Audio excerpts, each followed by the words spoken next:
మన VVIT university absolute discipline, absolute education. Jubilee హిల్స్లో ఇటీవల మైనర్ బాలికల ట్రాప్ లైంగిక దాడి కేసు వెలుగులోకి వచ్చింది.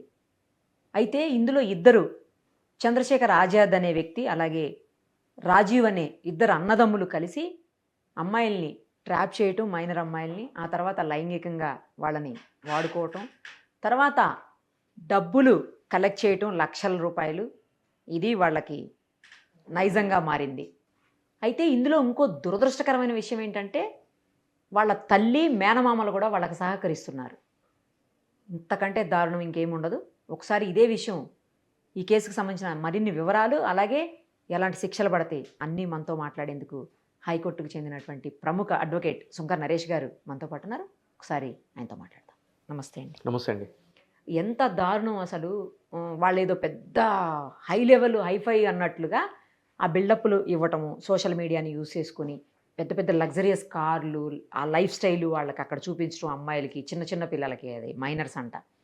సో వాళ్ళు దాంతో అట్రాక్ట్ అయితే దగ్గరగా ఉన్నటువంటి అంటే బాగా క్లోజ్ అయిన తర్వాత ఆ దగ్గరగా ఉన్న వీడియోలు అవి తీసి అవి పెట్టి బెదిరించి లైంగికంగా లోబరుచుకొని మళ్ళీ ఆ వీడియోస్ తోటి తల్లిదండ్రుల్ని వాళ్ళకి పంపించి వాళ్ళని బెదిరించి లక్షల్లో డబ్బులు, 40-50 లక్షల వరకు చెప్తున్నారు. దండుకున్నారు. ఒక అమ్మాయి నుంచే 13 లక్షలు తీసుకున్నారటండి ఏకంగా. ఏం దారుణం ఇది. తల్లి, మేనమామ కూడా సహకరించడం, ఇది ఇంకా చండాలం. అసలు వాళ్ళు చేస్తున్నదే చండాలం అంటే ఇది ఇంకా చండాలం. ఏంటి అసలు, ఏం జరుగుతుంది? ఇలాంటి వాటికి పోక్సో కేసులోనే అరెస్ట్ చేస్తారు నాకు తెలుసు. బట్ నెక్స్ట్ ఏం జరగబోతుంది ఇలాంటి వాటిల్లో? అసలు ఎలా అడ్డుకోవాలి ఇలాంటి వాటిని? సోషల్ మీడియాని మిస్యూజ్ చేస్తున్నారు. తర్వాత ఏమో ఒకవైపు నుంచి అమ్మాయిల భద్రత విషయంలోనూ ఆందోళన కలిగించేటువంటి ఘటనలు ఇవి. ఎలా? పైన పట్టారం లోన లొటారం అన్నట్టుగా ఈరోజు సమాజంలో పరిస్థితి మనం చూసుకున్నట్లయితే కనుక ప్రతి ఒక్కళ్ళకి కూడా కష్టపడే తత్వం పోయిందండి. ఈజీ మనీకి అలవాటు పడ్డారు. కరెక్ట్ మీరు అన్నది. సో ఇప్పుడు ఉన్నటువంటి ట్రెండ్కి తగినట్టుగా ఇటువంటి ఆలోచన వీళ్ళలో ఉంది అని అనుకుంటే కనుక ఈరోజు చూడండి, ప్రతి ఒక్కళ్ళు స్మార్ట్ ఫోన్ వచ్చిన తర్వాత, ఇంటర్నెట్ వచ్చిన తర్వాత రీల్స్ చేయాలి, ఫాలోవర్స్ని పెంచుకోవాలి, ఏదైనా ప్రమోషన్స్ చేయాలి అంటే కనుక DM ప్లీజ్ అని చెప్పని ఒక నెంబర్ వేయాలి. అంటే ఎంటర్టైన్మెంటు, కలర్ఫుల్ లైఫ్, కళల ప్రపంచము ఇదే ఉంటుంది. కష్టపడి ఒళ్ళు ఉంచి పనిచేయడానికి ఎవరూ సిద్ధంగా లేరు. అది ఆడపిల్లలు కావచ్చు, మగపిల్లలు కావచ్చు. సో ఇటువంటి ప్రయత్నంలో ఇవన్నీ కూడా ఎక్కడికి దారితీస్తున్నాయి అని అంటే కనుక క్రైమ్కి దారితీస్తున్నాయి అండి, నేరాలకు దారితీస్తున్నాయి. ఈరోజు ఈ సంఘటన మనం చూసుకున్నట్లయితే కనుక ఏదైతే గనక స్వతంత్ర సమరయోధుడి పేరు పెట్టుకున్నాడో అలియాస్ అర్జున్ అని కూడా మళ్ళీ దానికి ఒక అర్జున్ పెట్టుకొని వాళ్ళ బ్రదర్తో కలిసి తల్లి, మేనమామ, అదేవిధంగా ఒక బాధితురాలు ఇంట్లో పనిచేసే పని మనిషి. ఇది చాలా ఇంపార్టెంట్. అంటే మన ఇళ్లలో ఎవరు పనిచేస్తున్నారో వాళ్ళు మనం చేసేటువంటి రెగ్యులర్ యాక్టివిటీస్ మీద ఏ విధంగా కన్నేస్తున్నారు అనేది మనం అబ్జర్వేషన్ అనేది చేయాలి. సో ఇవన్నీ కూడా ఎందుకు జరుగుతున్నాయి సమాజంలో అంటే కనుక చట్టపరంగా మీరు అన్నట్టు పోస్కో యాక్ట్ పెడతారు, అదేవిధంగా క్రిమినల్ ఇంటిమిడేషన్ పెడతారు, ఎక్స్టార్షన్ పెడతారు. ఇవన్నీ కూడా క్వైట్ కామన్గా జరిగే ప్రొసీజర్. అసలు పోక్సో అండి ఈ మధ్యకాలంలో చాలా పెద్ద పెద్ద శిక్షలు పడుతున్నాయి కదా, వీళ్ళకి భయం లేదా?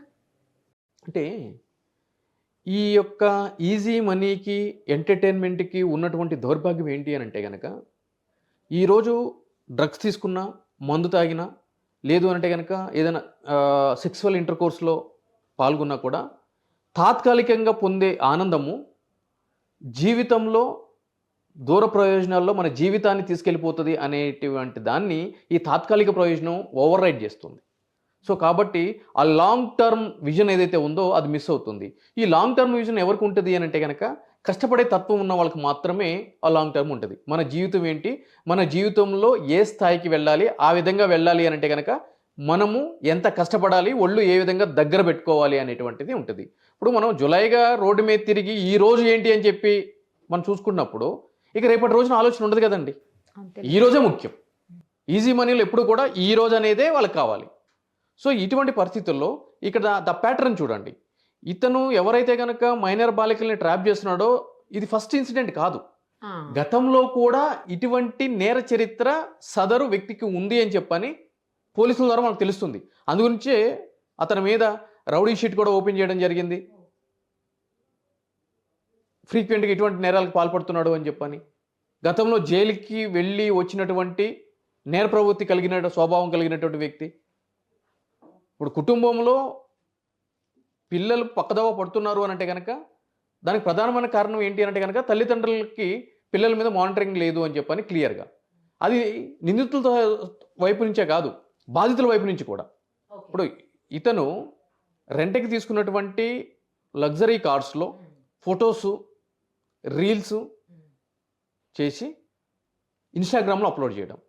అది కూడా ఇతను ఓన్లీ మైనర్ బాలికలకు సంబంధించి ఎవరైతే కనుక హై ఎండ్ ఉంటారో ప్రొఫైల్స్లో వాళ్ళని ఫాలో అవ్వడము, ధనిక కుటుంబాలకు సంబంధించి. ఎగ్జాక్ట్లీ. సో వాళ్ళని ఫాలో అవ్వడము, ఈ రీల్స్ పెట్టడము. రీల్స్ పెట్టి మొత్తం చాటింగ్ అంతా కూడా ఎవరి ద్వారా చేసేవాడు అని అంటే కనుక, అంటే క్రిమినల్ నేర చరిత్ర ఏ విధంగా ఉంది అని చెప్పి తెలియడానికి వాళ్ళ యొక్క ఫ్రెండ్స్ అకౌంట్స్ ద్వారా ఈ చాటింగ్ కానీ అదేవిధంగా ఫోన్ నెంబర్ల ఎక్స్చేంజ్ కానీ ఇవన్నీ కూడా నడిపించేది వాళ్ళ ఫ్రెండ్స్ అకౌంట్స్ ద్వారా నడిపించేవాడు. అంటే రేపటి రోజున ఏదైనా కూడా పోలీసులకి తెలిసినా, కంప్లైంట్స్ ఇచ్చినా సదరు బాధితులు ఇతని మీద ఏమీ రాకూడదు అని చెప్పని ఉద్దేశంతో ఇంకా ప్రీ డిటర్మైన్డ్ మేనర్ అతను ఈ విధంగా చేయడం జరిగింది. సో ఈ విధంగా చేసి వాళ్ళని ట్రాప్ చేసి బయటకు తీసుకుని వచ్చి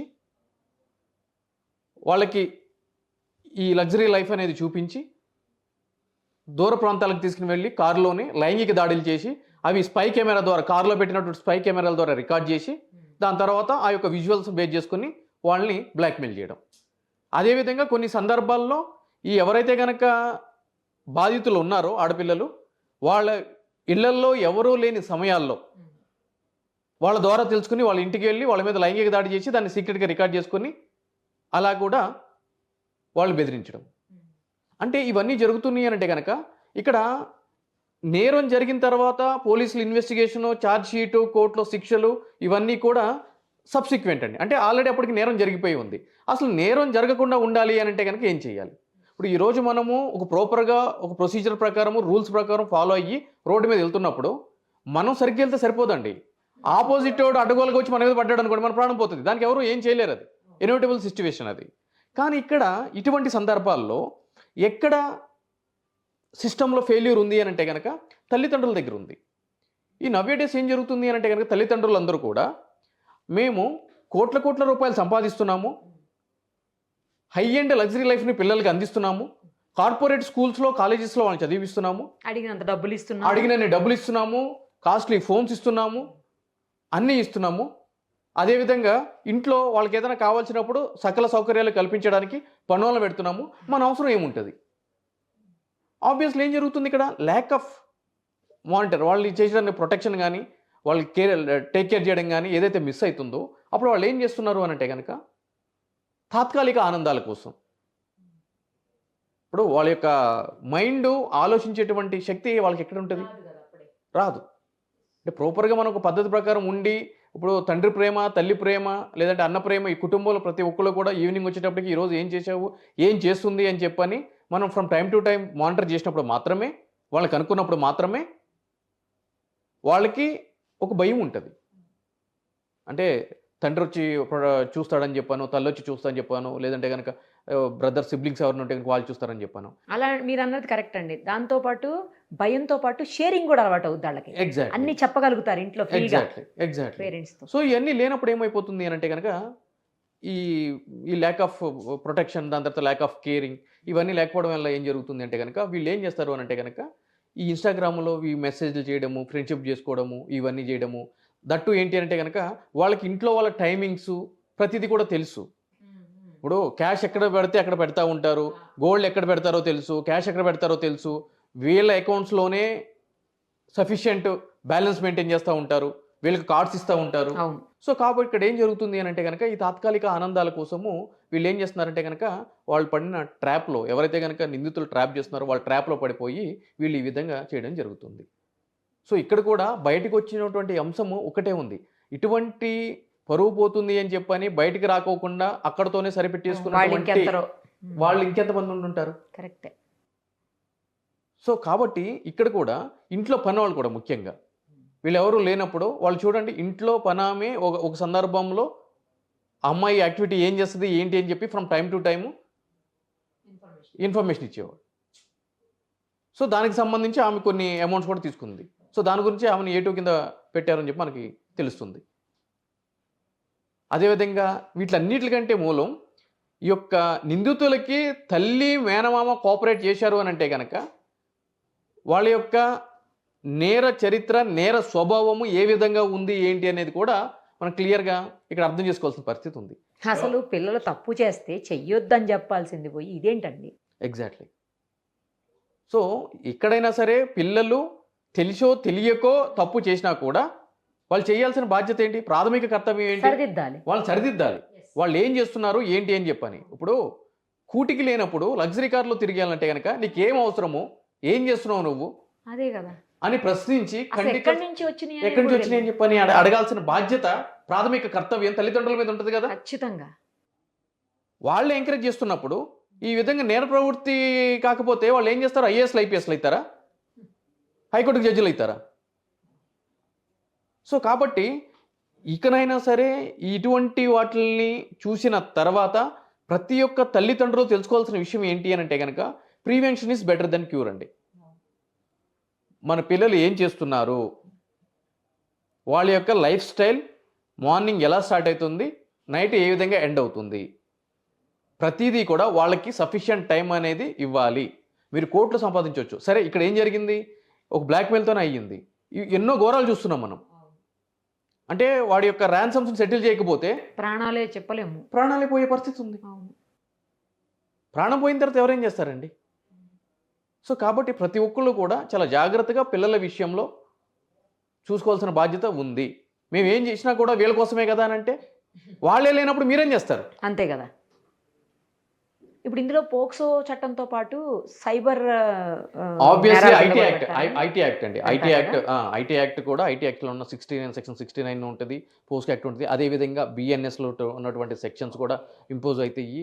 సో కాబట్టి లాపరంగా ప్రాపర్గా ప్రతి దానికి కూడా ఏ సెక్షన్స్ ఇంపోజ్ చేయాలి అని చెప్పి క్లియర్గా పొందుపరిచి ఉందండి. కానీ వీళ్ళు అదేవిధంగా అదే లా ఏం చెప్తుంది, బెయిల్ అనేది ఒక ప్రాథమిక రైట్ అనే నిందితుడికి అని కూడా చెప్తుంది. సో ఓన్లీ పోక్సోనే వస్తుందా లేదండి, సైబర్ నేరం కింద కూడా సైబర్ క్రైమ్స్ అని అంటే కనుక సైబర్ క్రైమ్స్ అట్రాక్ట్ అవ్వాలి అని అంటే కనుక ఐటీ యాక్ట్ ఒకటే. అట్ ది జంక్చరు ఆన్లైన్లో ఏదైనా నేరాలకి పాల్పడితే ఎవరైనా కూడా అది ఓన్లీ ఐటీ యాక్ట్లో ఉన్నటువంటి నిబంధనల ద్వారా మాత్రమే వాళ్ళ మీద ఆ సెక్షన్ అనేది పెట్టడానికి ఉంటుంది. అదేవిధంగా BNS బెదిరించడం కానీ ఎక్స్టార్షన్ కానీ ఈ పోస్కో అనేది ఎందుకు ఉంది అని అంటే కనుక బిలో 18 years వాళ్ళ మీద ఏదైనా నేరం జరిగితే, లైంగిక దాడులు జరిగితే ఈ యొక్క సెక్షన్ అనేది అట్రాక్ట్ అవుతుంది. Thank you so much.